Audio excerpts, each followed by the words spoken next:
मेरो युट्युब च्यानलको यो नयाँ भिडियोको नयाँ श्रृङ्खलामा यहाँहरू सम्पूर्णलाई स्वागत छ।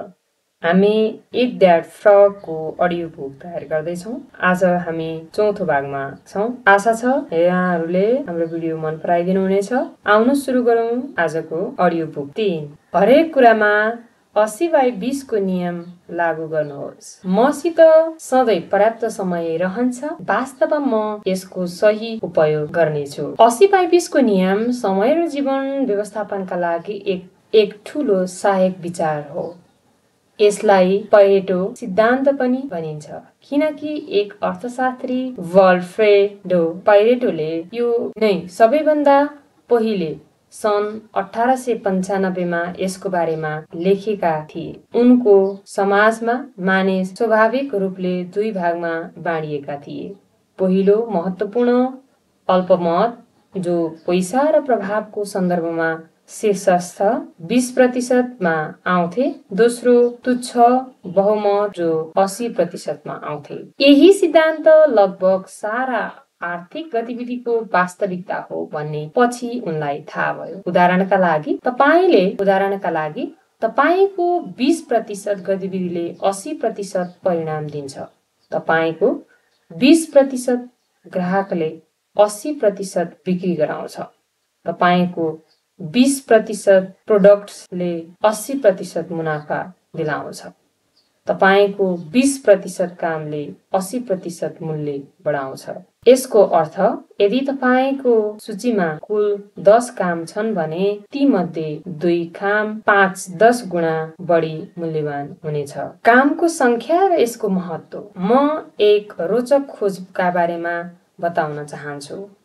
10 काम मध्ये हरेक पूरा गर्ने समान समय लाग्छ, तर तीमध्ये 1-2 कामले बाँकी कुनै पनि कामको तुलनामा 5-10 गुणा बढी मूल्यको योगदान दिन्छ। प्राय 10 कामको सूचीको एक काम बाँकी 9 भन्दा बढी मूल्यवान हुन सक्छ। त्यो काम यस्तो व्याकुता हो जसलाई तपाईले सधैँ सबैभन्दा पहिले निल्नुपर्छ। आम व्यक्तिको प्राय कुन समयमा सबैभन्दा बढी आलटाल गर्छ तपाई अनुमान लगाउन सक्नुहुन्छ। दुःखको कुरा त के हो भने प्रायजसो मानिस शीर्षस्थ 10-20% काममा आलटाल गर्छन्, जुन मूल्यवान र महत्त्वपूर्ण हुन्छ। महत्त्वपूर्ण अल्पमत। यसको सट्टा उनीहरू न्यूनतम महत्त्वको 80% काम तुच्छ बहुमतमा व्यस्त रहन्छन्, जसको परिणाममा ज्यादै कम योगदान दिन्छन्। उपलब्धिमा होइन, गतिविधिमा ध्यान केन्द्रित गर्नुहोस्। तपाईले दिनभर व्यस्त रहने तर परिणाम कम हासिल गर्ने व्यक्ति देख्नुभएकै होला। कारण स्पष्ट छ, उनीहरूले यस्तो काम गर्नमा व्यस्त हुन्छन् जसको मूल्य कम हुन्छ।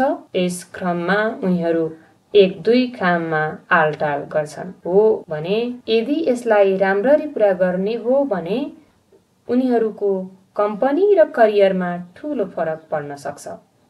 दिनको सबैभन्दा मूल्यवान काम प्राय कठिन र जटिल हुन्छ, तर यसलाई कुशलतापूर्वक पूरा गर्दा राम्रो पुरस्कार पाइन्छ। नियम: सानो काम पहिले सिकाउने प्रलोभनमा नफस्नुहोस्। याद राख्नुहोस्, तपाई बारम्बार जुन काम गर्ने विकल्प रोज्नुहुन्छ त्यो अन्तमा गएरै तपाईको आदत बन्छ, जसलाई छोड्नु कठिन हुन्छ। यदि तपाई मूल्यहीन काममा दिन बिताउनुहुन्छ भने यस्तै काम गर्ने आदत तपाईमा बस्छ। यस्तो आदत बसाउनु कसैका लागि पनि हितकर हुँदैन। कुनै महत्त्वपूर्ण काम गर्नु व्यक्तिका लागि सबैभन्दा कठिन हिस्सा हुन्छ। जब तपाई कुनै मूल्यवान काम सुरु गर्नुहुन्छ, तब स्वाभाविक रूपले तपाईलाई अगाडि काम गर्ने प्रेरणा मिल्छ। तपाईको मस्तिष्कको एक हिस्सा महत्त्वपूर्ण काममा व्यस्त रहन चाहन्छ। यसकारण तपाईको मस्तिष्कको त्यस हिस्सालाई लगातार प्रेरणा दिनुहोस्। आफूलाई प्रेरित गर्नुहोस्।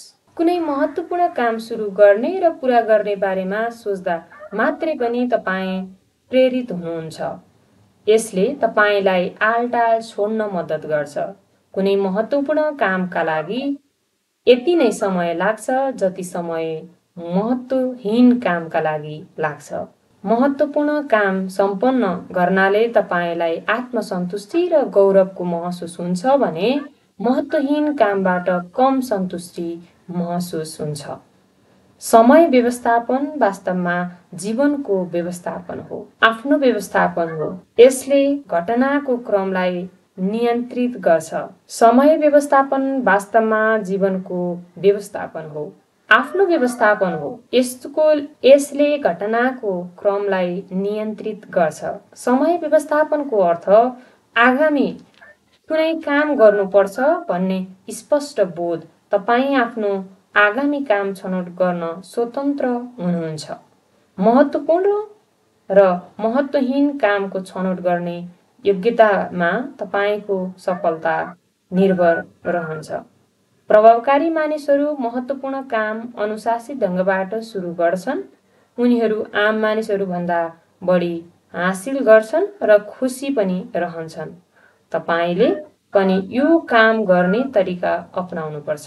हरेक बिहान एक व्याकुता निल्नुहोस्।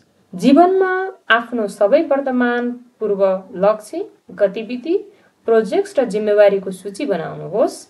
यसमा कुन शीर्षस्थ 10-20% कामको श्रेणीमा आउँछन् जसबाट तपाईलाई 80-90% परिणाम मिल्न सक्छ।